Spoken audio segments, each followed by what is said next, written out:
Hi friends, welcome to Muddumari channel. ನಾನು ಸುಮಾರುಣ್. ಮಹಾಭಾರತಕ್ಕೆ ಸ್ವಾಗತ. ಯುಧಿಷ್ಠಿರ ಹಾಗೂ ಕರ್ಣನ ದಾನ ಪರೀಕ್ಷೆ.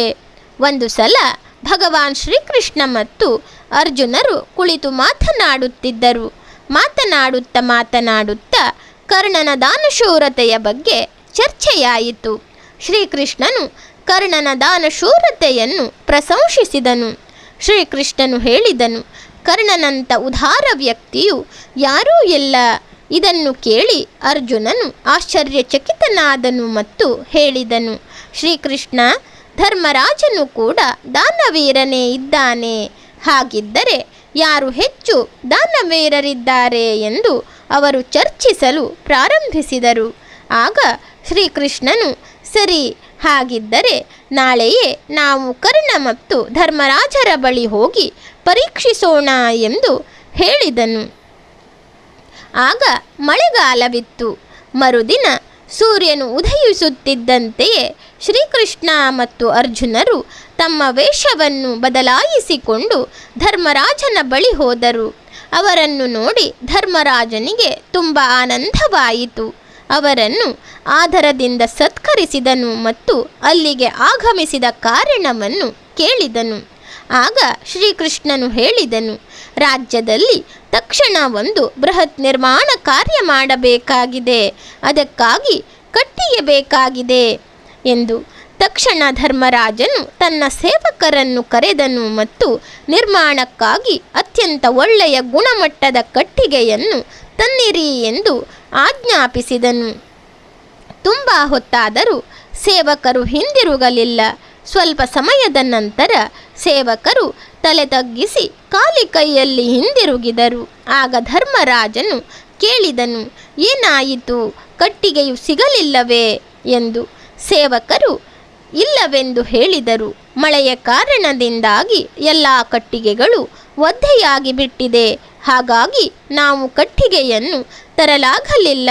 ಧರ್ಮರಾಜನು ವಿಧಿಯಿಲ್ಲದೆ ಅರ್ಜುನ ಮತ್ತು ಕೃಷ್ಣನಿಗೆ ಕಟ್ಟಿಗೆ ಸಿಗಲಿಲ್ಲವೆಂದು ತಿಳಿಸಿದನು.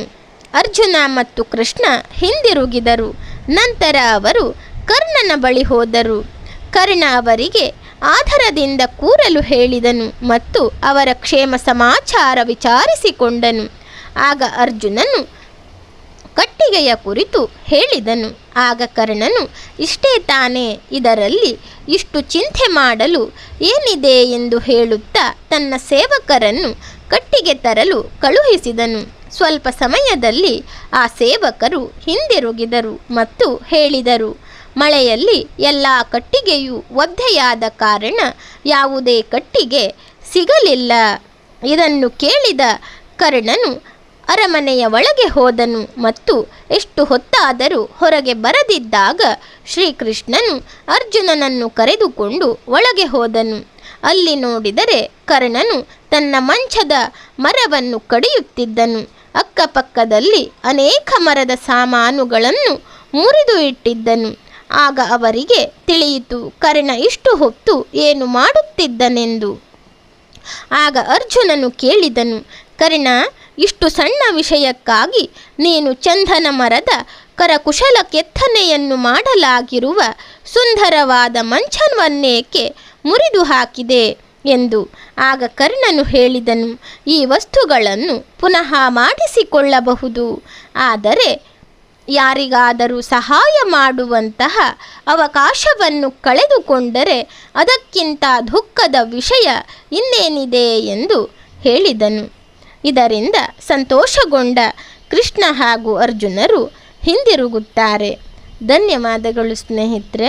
ನನ್ನ ವಿಡಿಯೋಗಳೆಲ್ಲ ನಿಮಗೆ ಇಷ್ಟವಾಗ್ತಾ ಇದ್ದರೆ ನನ್ನ ಮುದ್ದುಮರಿ ಚಾನಲನ್ನು ಸಬ್ಸ್ಕ್ರೈಬ್ ಮಾಡದೆ ನೋಡ್ತಾ ಇರುವವರು ದಯವಿಟ್ಟು ಸಬ್ಸ್ಕ್ರೈಬ್ ಮಾಡಿ, ಆಲ್ ಅಂತ ಸೆಲೆಕ್ಟ್ ಮಾಡಿಕೊಳ್ಳಿ, ಶೇರ್ ಮಾಡಿ, ಲೈಕ್ ಮಾಡಿ, ಕಮೆಂಟ್ ಮಾಡಿ.